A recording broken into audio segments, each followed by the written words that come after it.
Hello everyone. In last lecture itself, we have completed transient response and its specification. We have solved number of examples related to that, and under that we have seen what do you mean by rise time, delay time, settling time, what do you mean by peak overshoot. So all these things we have studied in transient response, we can say. And when transient response ends or completes, from that there is a start of a steady state response. Okay, so we have now done the detailed study of that transient response that we have seen already. Now we have to move towards steady state response or a steady state analysis. So we have seen a number of derivations related to different time domain specifications, transient specification like rise time, delay time and all other things. Now we have to concentrate on how the steady state response is. So how you are getting that steady state response for different types of systems and for different types of standard inputs.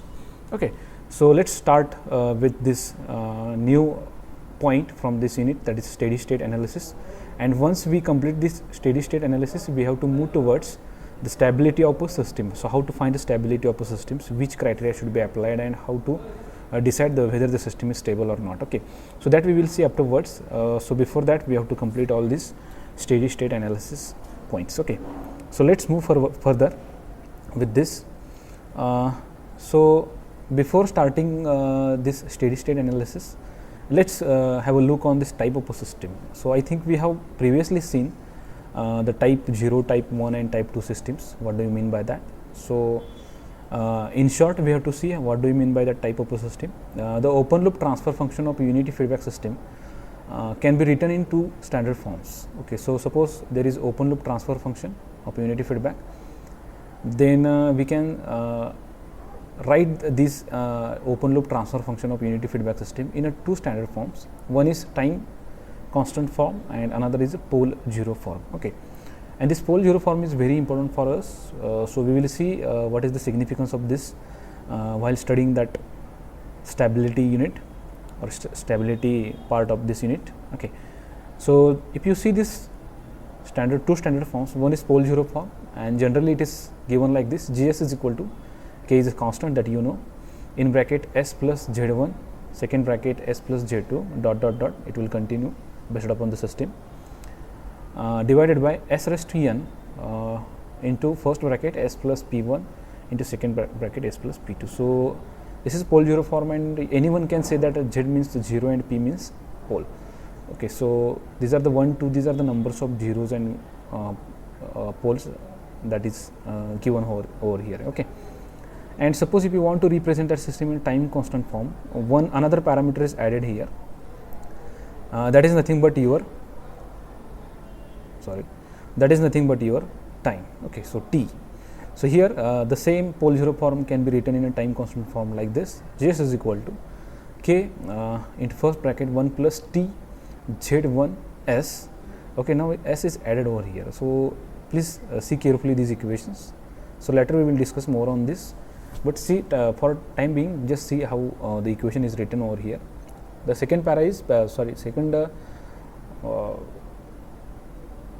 term is 1 plus T Z2S divided by S raised to n, first term, that is 1 plus T P1S, that is second term, or a bracket we can say 1 plus T P2S. So in time constant form it is written like this. Okay, so let's see what do you mean by type 0 system.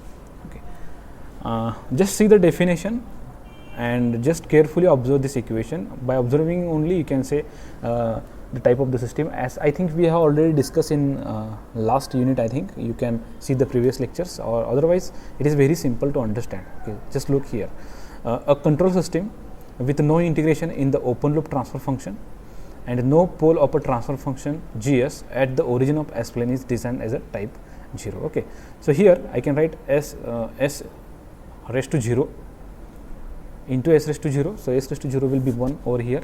I am talking about denominator here. So if this is multiplied to s raised to 0, s raised to 0 means 1, so that's why it is not written over here, and it is called as a type 0 system. So in short, I can define like this.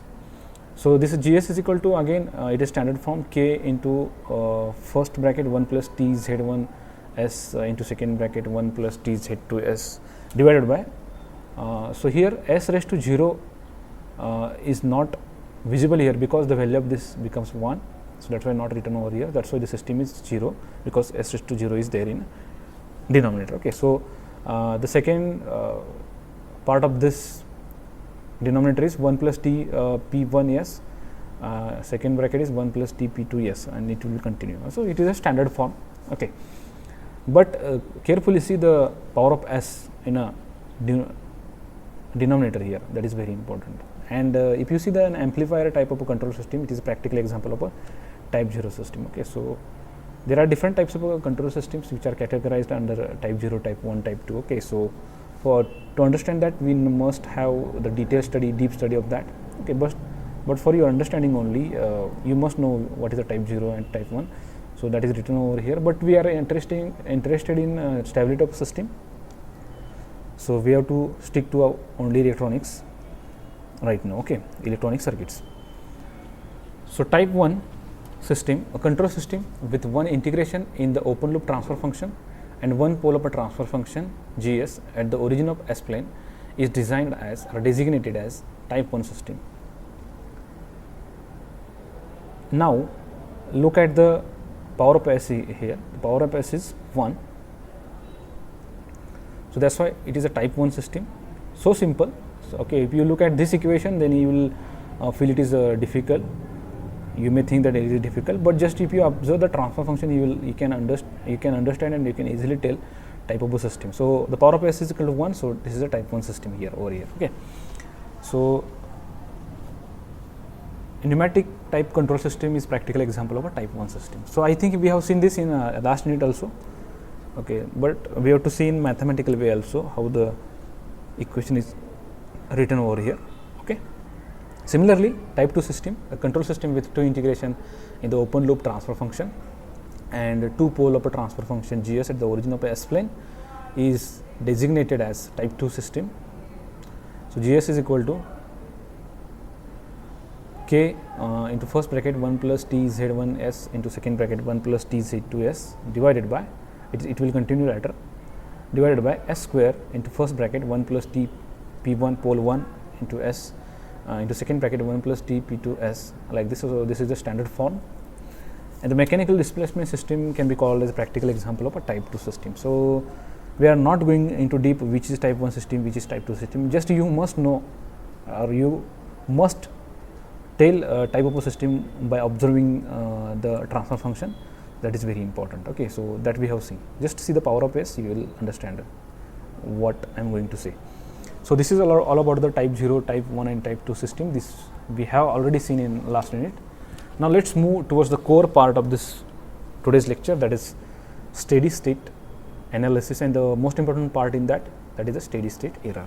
Okay, so if you see transient response, basically it is more complex than steady state response. There are number of parameters are there, oscillations are there, undershoots, overshoots. We have to calculate rise time, delay time, peak time, and all these things, settling time. Okay, so all these are the parameters which we have to discuss, which we have discussed in a transient analysis. But if you talk about the steady state response, the most important parameter in steady state response is the steady state error. Because why that parameter is very important? Because that is the only parameter that we are getting in a steady state response. Because generally we are considering, or it is a standard consideration that steady state response is near to or close to the reference or referred, or we can say your desired output, but practically we are not getting that desired output. There is some error in between that desired output and your steady state output, or we can say practical output. So that's why that error, we have to analyze that error.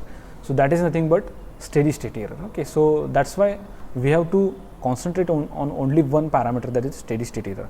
But remember, one important thing is that this steady state error we have to calculate under different circumstances and different step inputs and different types of systems. So later we will see after about this. Don't worry about this. Okay, let's see first the derivation of a steady state error here. If you see the steady state response, it is important to judge the accuracy of the output. Right now we have discussed about this. And the difference between the steady state response and the desired reference gives the steady state error. This also we have discussed. So generally steady state error is nothing but a difference in between desired output and your practical output, we can say, and that is nothing but your steady state error. Okay, so let's derive the equation for the steady state error.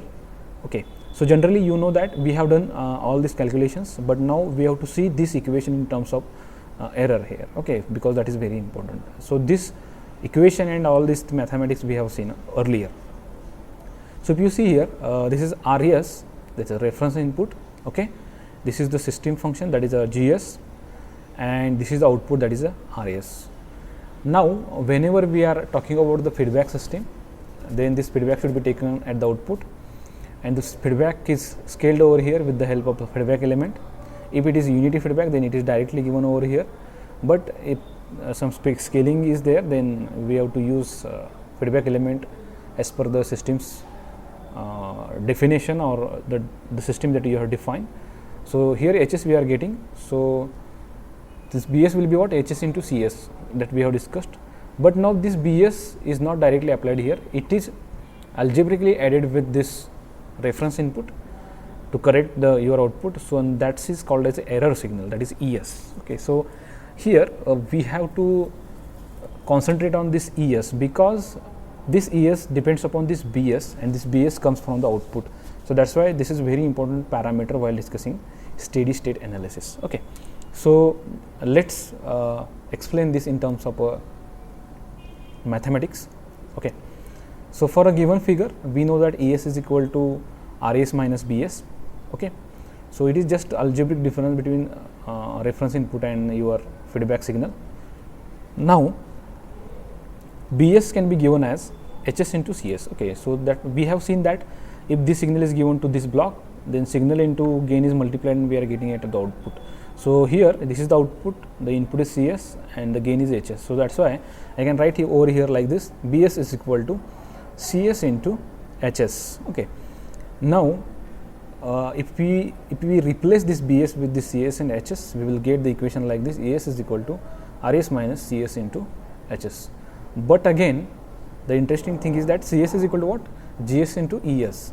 Okay, that is clear now, because this is output signal, this is input signal, and this is gain. So in terms of this, CS would be what? ES into GS. So that's why CS is equal to GS into ES.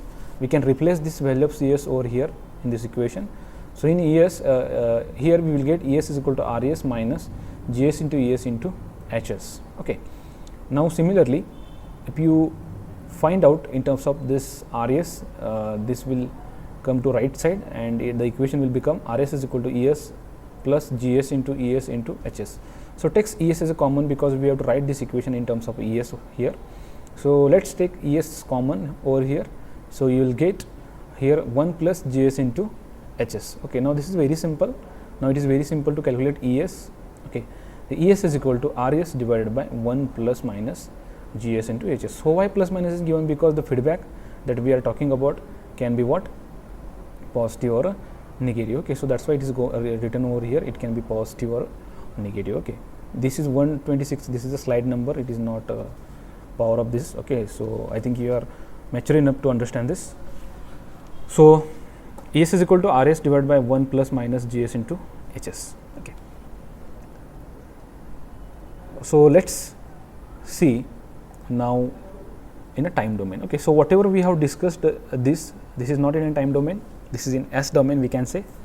Now we have to discuss this in a time domain also. Okay, so if you take this AS, that is steady state error in time domain, we have to just take the inverse Laplace of this. Okay, so it will convert this S domain into T domain. So that's why L inverse of ES can be written as a ET in time domain. Okay, and this expression of error is valid for all the time. Okay, so we can say that steady state error is always there. Okay, if you see that steady state error, it is always there. Even if we take a time as an infinity, steady state error is always there. Okay, so that's why it is written over here. Expression of the error is valid for all time. Steady state error is defined as, now the steady state error can be defined as, in a time domain, limit t tends to infinity. Now here your concept must be clear. You must know how to apply the limits. That is again very important to understand whatever I'm going to tell you in this unit, because the basic maths is again important. That's I have already told you. There are no any deep mathematical concepts which I am using in this subject, but you must know the simple basics, theories, mathematical theories, how to apply the limits, what do you mean by t tends to infinity, s tends to 0, that you must know. Okay, so it is expected that you know the basics about the limits t tends to infinity and s tends to 0. It is not my work to teach you mathematics, okay, because it is expected that at this level you know all about the basics of mathematics. Okay, so that is again I am repeating. So here steady state error is always present, and that's why the limit t tends to infinity into e t. So it is a time domain steady state error. Okay, and it is steady state error, that is a limit t tends to infinity with respect to time we have considered over here. Okay, so I think you know the final value theorem in a Laplace transform. If you apply over here and if you substitute the value of this further discussion that we have done about the error, and if you put the values, finally you will get E s s t is equal to limit s tends to 0. Okay, and as you know that t tends to infinity means what, s tends to 0. So I think you know the basics about this final value theorem in the Laplace transform.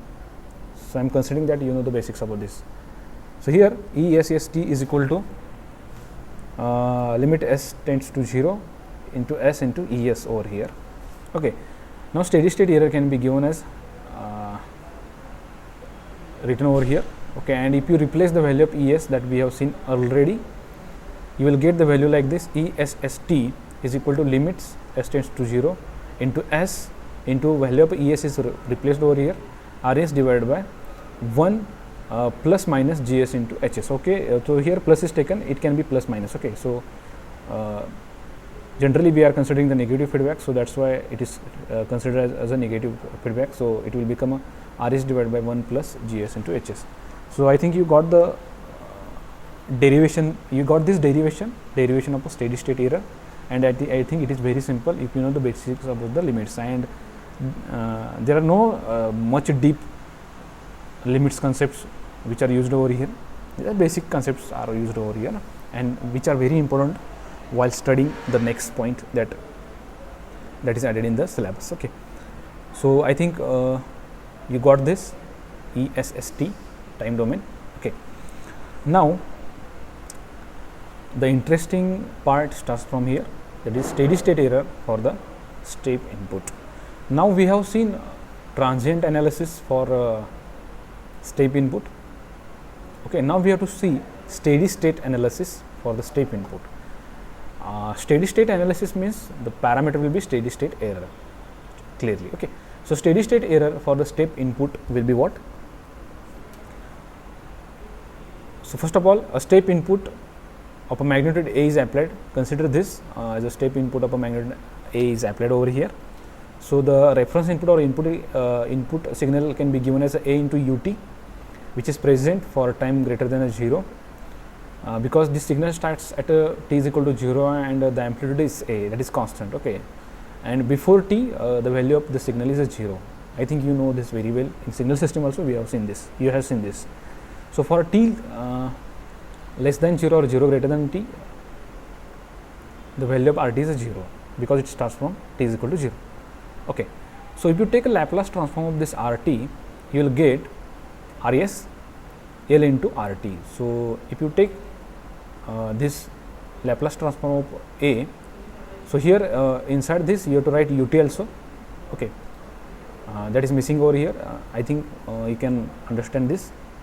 So L into A into ut is given by A upon As. Okay, so for ut Laplace transform is 1 upon s and the amplitude of this is a, so that's why it is a upon s. Okay, so it is like this. And steady state error now we have to calculate for this step input. So here the standard function of the standard equation of the steady state error that we have derived, that is ESST is equal to limit s tends to 0 s into Rs divided by 1 plus Gs into Hs. So now it is so simple, just we have to replace the value of Rs with As. Okay, let's see, just see how I am going to solve this, which is very simple, very simple.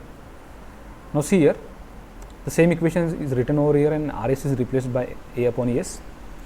Now in a numerator I can easily cancel S and S, so that I will get the equation like this: ESST is equal to limits s tends to 0 A divided by 1 plus Gs Hs.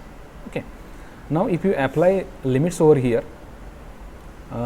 if you see the to this function we have to apply the limits.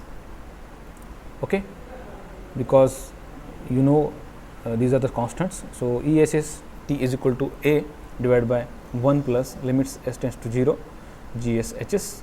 Okay,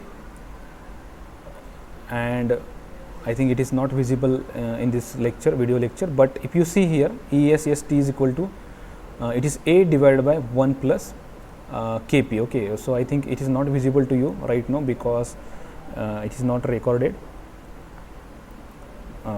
The below part is not recorded here, but you can easily observe here in next slides, that is Kp. Okay, so if you see ESS is equal to, again I am repeating, A divided by 1 plus Kp, and the value of this Kp is given by this one, that is we have replaced this, the value of this is a Kp. Okay, so that's why the Kp is equal to limit s is equal to 0 into Gs plus Hs. So let me show you this. Okay, so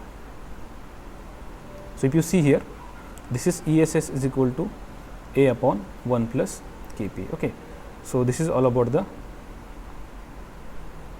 Kp. So this value is Kp. So let's see this in this.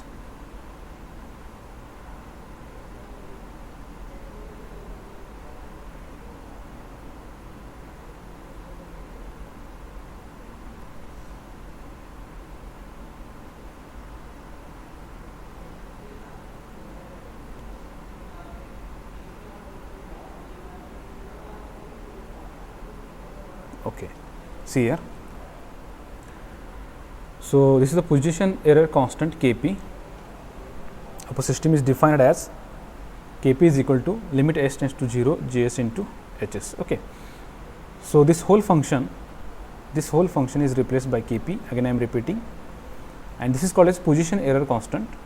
So when a step input of magnitude A is given, in response to this gives ESST is equal to A upon 1 plus Kp, that is steady state error. Okay, now see here, this part we have seen. Okay, this transient response we are getting, this input unit step having a amplitude as A, that is applied as a input, and the system's response will be like this. So this is a transient response that we have already seen, and from this we are getting steady state response, but that output is not exactly to the reference input or desired input, and this output is having some error, and that is called as a steady state error for a step input, and that is given by A divided by 1 plus Kp. So generally it should get as a in other words, it can also written as A plus we can say A divided by 1. Okay, but here you are getting that is A divided by 1 plus Kp over here, because due to this steady state error.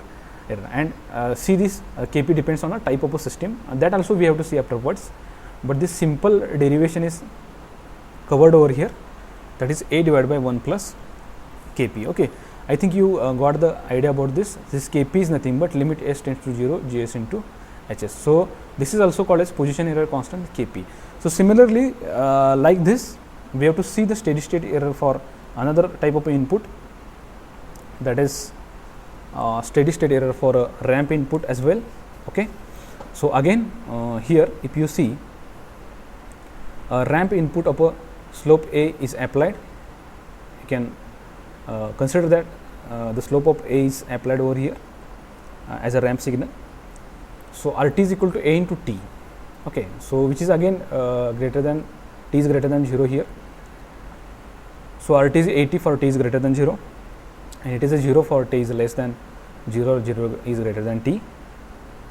So similarly, if you take a Laplace transform, so Rs is equal to L into RT. RT will be replaced by 80 over here, and again you know that we have seen this A divided by S square. So Laplace transform of this RT becomes A divided by S square. Now the same procedure we have to apply over here. We have to just replace this Rs by this A upon S square. So just take this steady state error as a ESS into T is equal to limit S tends to 0, S into Rs divided by 1 plus GS into Hs, okay. So if you see here, if you put the value of the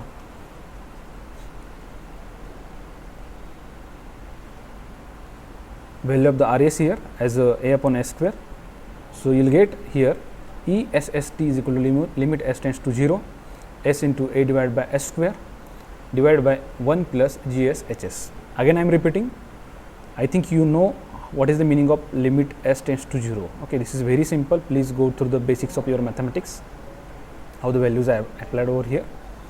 Now here one S and S gets cancelled.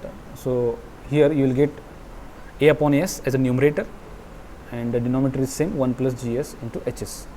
Now what we have to do is that we have to just take this value of S in a denominator, and after that you will get the equation like this: ESST is equal to limit S tends to 0, A divided by S plus SGS Hs. Okay, so how this mathematics or the replacement is done, I think you got this. ES is taken in a denominator. Okay, now here we have to apply the limits S tends to 0. So this S becomes 0 over here, okay, and here you will get ESST is equal to A divided by 0 plus limit S tends to 0 into S GS Hs. So here you will get ESST is equal to A divided by kV. Okay, now let's understand what do we mean by kV. So here the steady state error for the ramp input that we have seen, and this is called as kV is called as a velocity constant of a system. Okay, so just different names are given in the to the errors which are occurring in a particular type of input. So similarly, if you see for steady state error of step input, position error is, the name is given to the Kp. For ramp input, velocity constant, error constant is a name given to this Kv, that is Kv. So here this whole function limit S tends to 0 into S into GS into Hs, that is replaced with Kv. So Kv is equal to limit S tends to 0, S into GS into Hs. Okay, and ideally the ramp input is like this and output should be also like this, but you will get the response of this something like this.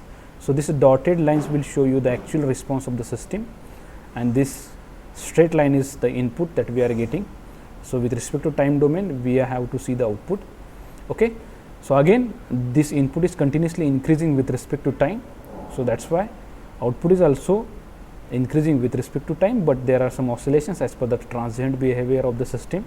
Okay, and after completion of the transient behavior from this point to this point, system tries to acquire steady state output.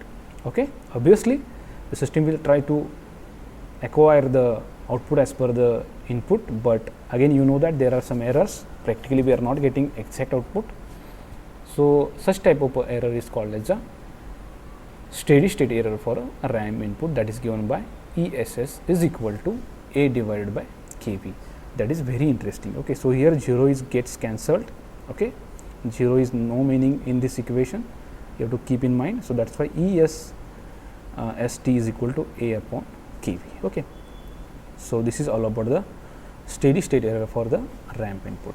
Okay, and the graph is given over here. I think it is very simple to understand.